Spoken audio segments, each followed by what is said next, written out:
On today's episode of Gathering the Kings. I try to run it by my team. If there's an idea that happens, fortunately now we have some statistical data that we can go back and challenge, either through finances, whether, what revenues look like, flow of customers, all that stuff. We go back, we'll look at the data, and then we'll pose a question with each other. There's usually 4 or 5 of us that are decision makers. And I lean on everybody for that. There's, very few instances are my decisions from the hip.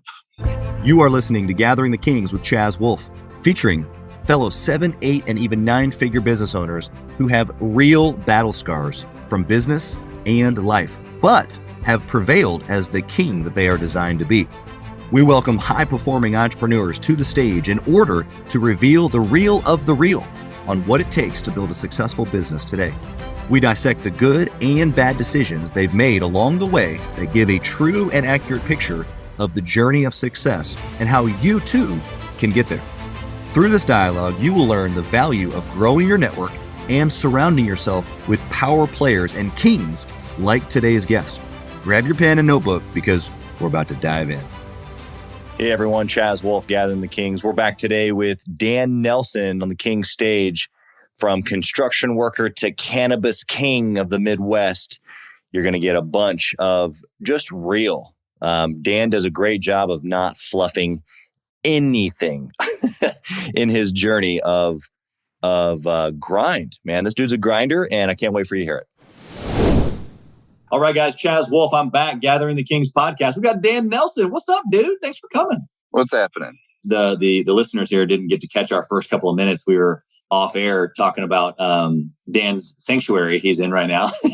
You've got kiddos in the house, and I do as well, man. How has that been? I mean, before we get into like your business stuff, I just love people dealing with kiddos and stuff. Like, you're obviously in the truck doing the podcast, but like, how's that been navigating the last couple of years with all this stuff with kids nearby for you? It's not been easy. I'm very fortunate that I've got a very supportive wife, and she loves most of what I do, and the time that it takes to do it.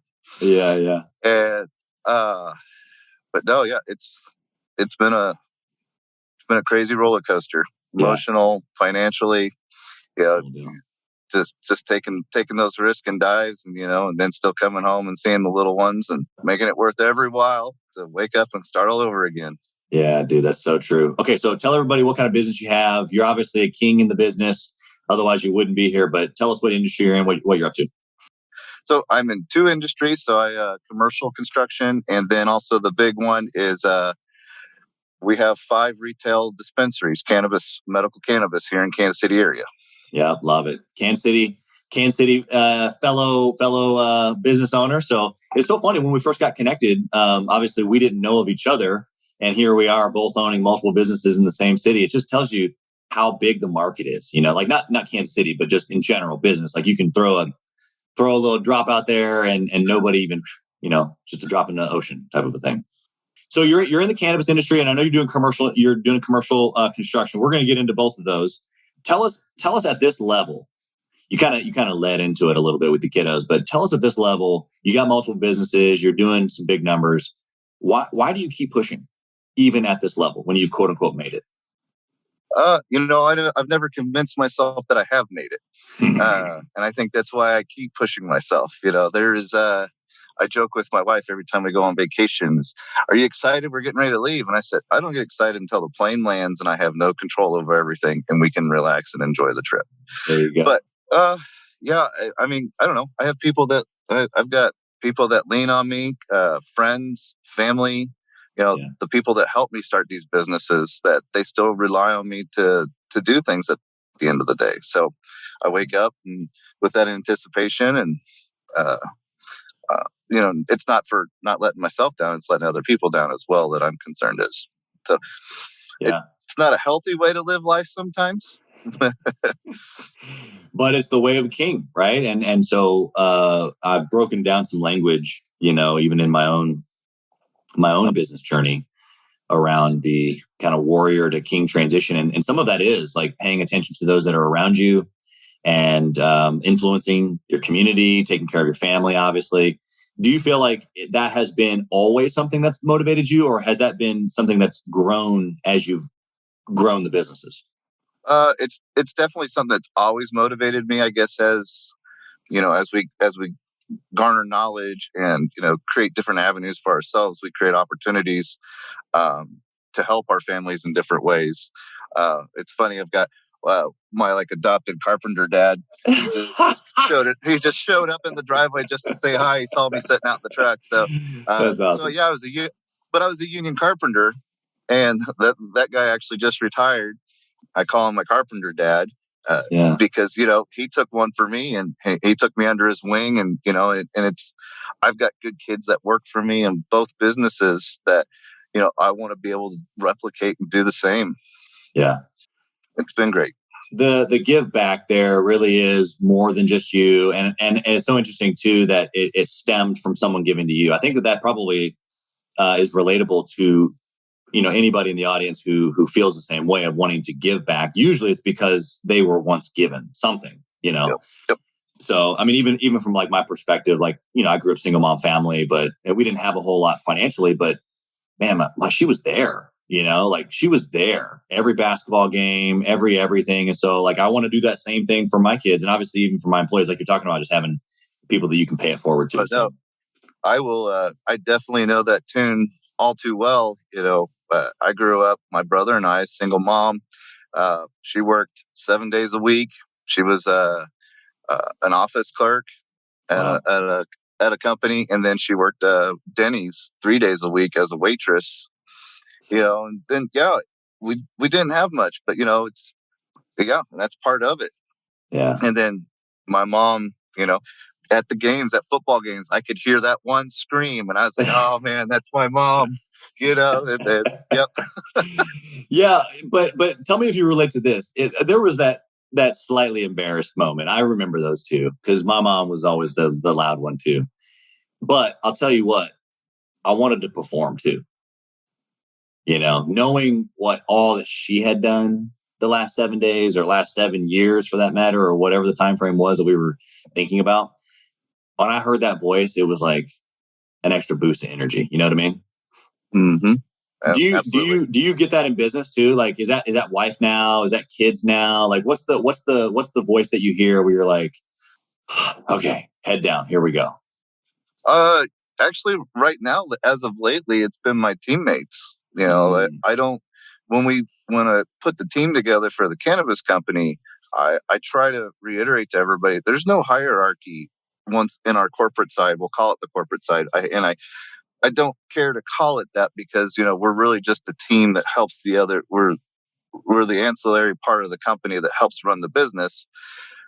But we all bounce each other's ideas off of everybody, and then but when it comes to they ask me, Dan, we need you to go in and actually do this for us as a company decision. And so that's where, I got people that say, I'm only here because of you. I'm only here because I trust you. Yeah. And so to hear that, and that resonates, it's like, even when the kids are sick and the wife's sick, sometimes I got to sacrifice. I said, I'm sorry, but I have to be at work today. There's unfortunate circumstances in those sacrifices. Doesn't have to be fiscal, just that time with the kids being sick, they want me home, and sometimes it doesn't happen. Yeah, exactly.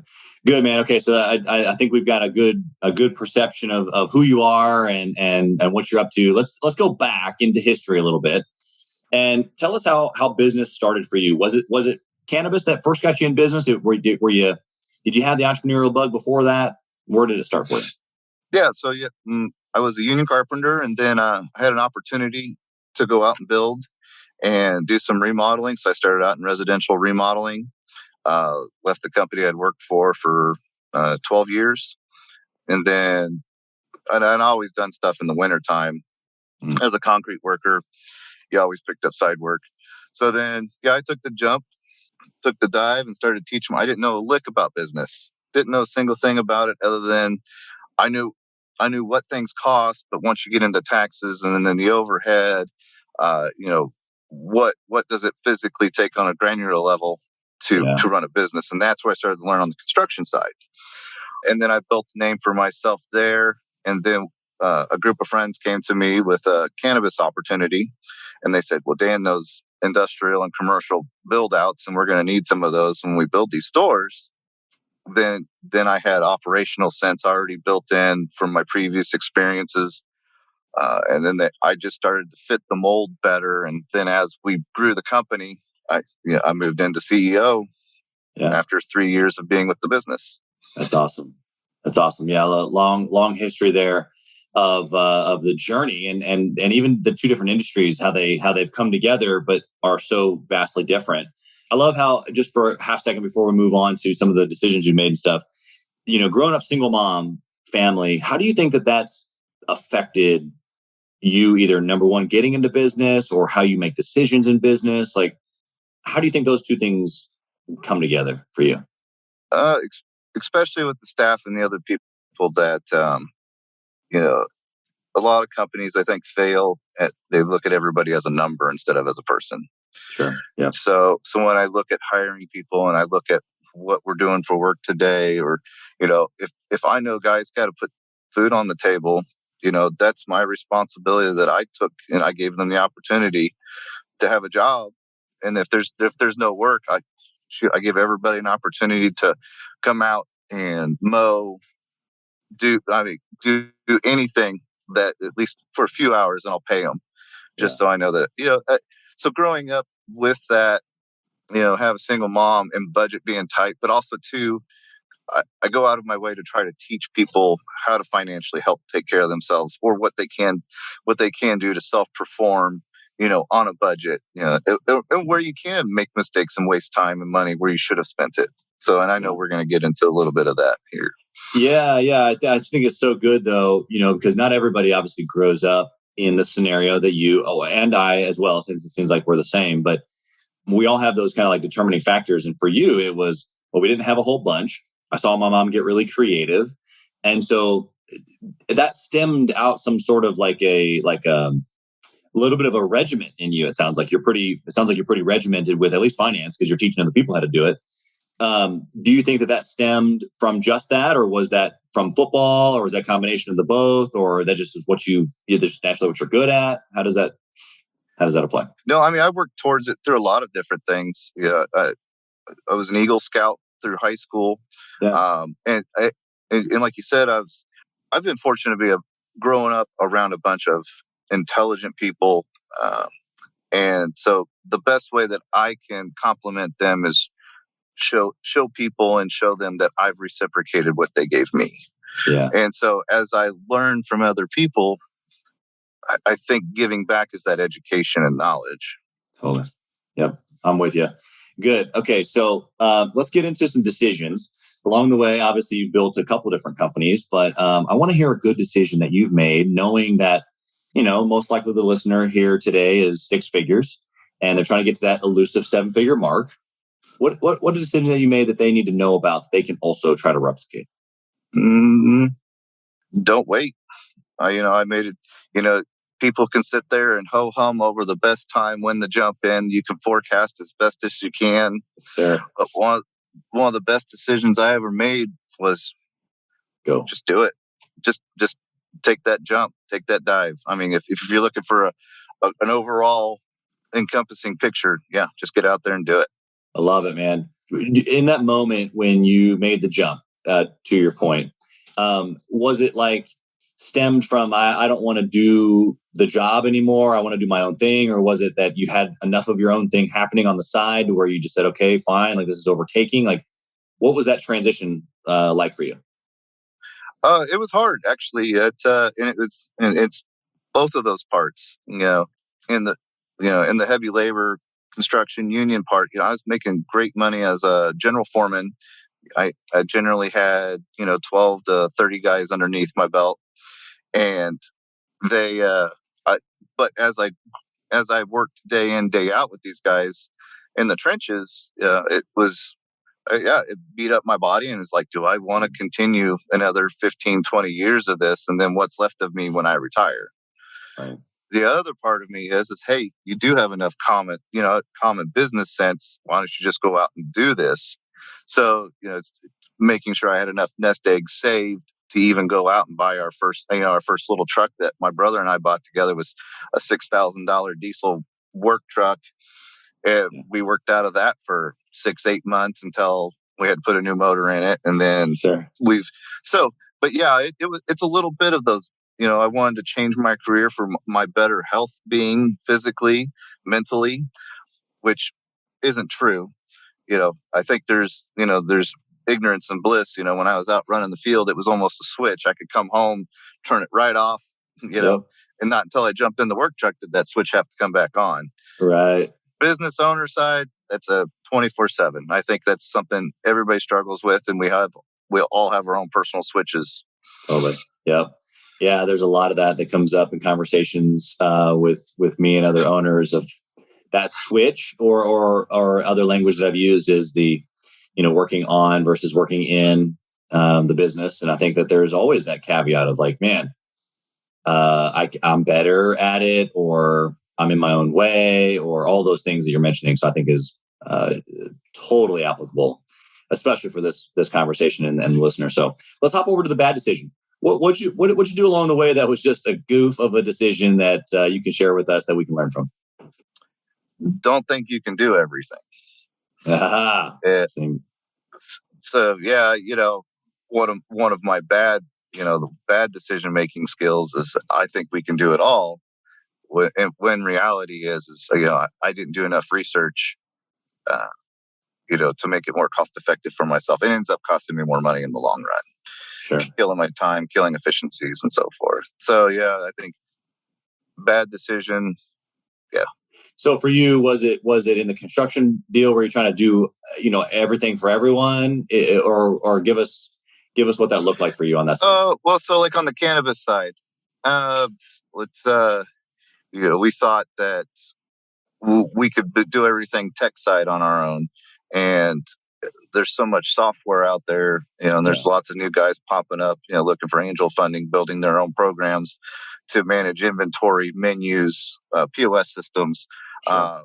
So we thought we would do our own menus. Oh, it's got to be easy. Just, cut and paste some graphics, throw some numbers up there. Right. What we found out later was, our menu system didn't correlate with our inventory. And it ended up costing us a lot more money and time. It was costing us a full-time person just to manage a menu when we could have had a vendor, a software with an API key that integrated with our POS system that could track inventory and populate menus and so forth. But but things are changing daily in our industry of what products are available or what strains of flower that are available. And then there's so much more stuff granular beyond that with testing results, ingredients, and so forth that can be available as well. Right. And that you weren't even aware of because you weren't able to get beyond yourself. Yeah. Well, we thought we were saving ourselves a dime, and basically we're costing ourselves $1. Yeah. How often do you think that really happens for people? Like, the guy listening right now, like, is that really happening in his business? It could be. If you're bootstrapping it, if you're coming up, you feel like if you're on the bottom of the totem pole and you think you can save yourself money, for instance, working on your own trucks, if in the construction side, well, no, you've basically just wasted more time trying to fix your own things when you could have taken it to a mechanic while you were doing a job that you have better margins on, instead of taking your time where there are no margins in your time. Right. And so, I think a lot of people at the bottom starting up, it depends. They got a business degree. I don't. I school of hard knocks right here, and I've beat myself pretty good in that school. got the valedictorian on that one. At least aiming for it. There you go. I think that you're right. We can try to save, and I think that there are times where we have to, right? We have to be resourceful, and you can't do the deal. But I even learned a long time ago when I was just a sales guy that if I could make X on a sale, and paying a plumber to come over and fix my issue was going to cost me Y, and Y was less than X, I needed to be at the office making phone calls, not trying to figure out how to fix the plumbing issue. And that's just a simple math equation. And so to your point, most business owners just don't do the math. They just figure, well, I'm going to just do it myself, but they're really costing themselves in the long term. Yeah. Well, I mean, just our instance in the menu thing. I mean, that in our first year, we figured we lost $20,000 or $30,000. Yeah. Yeah. And that would have continued if you didn't stop it, right? Yeah. Yeah. I mean, you get the boat floating and then you start looking for holes. It's not the best way to build a boat. Yeah. And actually to tag on to that, what I've found too, and maybe you can tell me if you've seen this in other areas of your own business, but once you build the boat, to your point of what you just said, you've created a process where you're in it and you're stuck. You created your own menus. If you don't ever do the math, or even if you do the math later on, you realize you're losing, but then it's still hard to pull the trigger sometimes because you have what are some costs, right? Like you're there, you've spent the time, you're like, oh, we'll figure it out, we'll get better, so the madness continues. Yep. Right. Yeah, when do you pull the rug out from under it? Because you have to. And then as we've gotten better at forecasting what our costs are and what budget has really here in cannabis, Missouri's new to it, so we all came out. Every company came out trying to throw things at the wall and see what stuck. Business wise, marketing wise. There's some case scenarios where there's been some multi-state operators that have come in with big dollars and they start throwing elbows, and they've got proven processes from different states. My friends and I, we're from Missouri. We don't have really any experience out in another state that is legal, so we've hired consultants, we've tried to take advice, we've tried to do this and this. Sure. But again, just like very beginning of the show, wake up and keep going. Yeah, that's right. Do you have any sort of process as you make decisions? Now, as you're making decisions literally every day, do you take yourself through any sort of a discipline? Nothing formal. I try to run it by my team. If there's an idea that happens, fortunately now we have some statistical data that we can go back and challenge, either through finances, whether, what revenues look like, Sure. Flow of customers, all that stuff. We go back, we'll look at the data, and then we'll pose a question with each other. There's usually 4 or 5 of us that are decision makers, and I lean on everybody for that. There's very few instances are my decisions from the hip. Sure. Yeah. Yeah. And I think as the team grows, that more of the voice from those team members is important to be weighed in on. Obviously, I think for the guys that are listening right now, there's probably just them and a couple of guys, whether it be construction guys or they're agency owners or they're just an individual franchise location owner or retail. It's just them and a couple of workers. And so to your point is that at some time in the journey, those decisions get made by maybe multiple people. Yep. That's awesome. Okay. So here we go. Speed round. Dan, you ready for some hard hitting, punchy questions? Bring them. Let's go. Okay. So first question is this. If you could only pick one metric in all of your businesses, and you even have different industries, so I'm going to love this answer. What metric would it be? It's only one that you can track. What would it be? Volume of accepted people. And to this is cannabis is still new for everybody. And so, the metric that I would look at is who's informed and who's not informed. And that helps the business grow. But also too, there's an underlying thing outside of just a monetary deal. There's true medicine out there. So sure. Cannabis is, eliminating so much, pills. They're helping anxiety, sleep deprivation, helping cancer patients, even people that are in hospice. It's improving their quality of life at the end of their day. Yeah. And so, if I was going to look at a metric, how many people have been informed? How many people want to be informed? It's a cascading situation in our industry. It gets pretty complex. Yeah. And I love how you said that, basically without getting into the nitty gritty, if more people are informed, usually what that means, to your point, and they realize the benefits, or then the people that it's helping, and then sales go up, because naturally it's a corresponding connection. Yep. Do you find the same in construction, or is it obviously informed is maybe not the right word, but do you find that the more folks, like if you're tracking, are informed of the newest granite counter? I mean, I don't know like how that applies, but is it the same general thought, or is it different? No, I think if customer service is more on the construction side. I think there's timeline awareness and that serviceability that a lot of people lean on in the construction side of the industry. I think there's enough information out there on the internet that we don't have on the construction side, guys. We don't.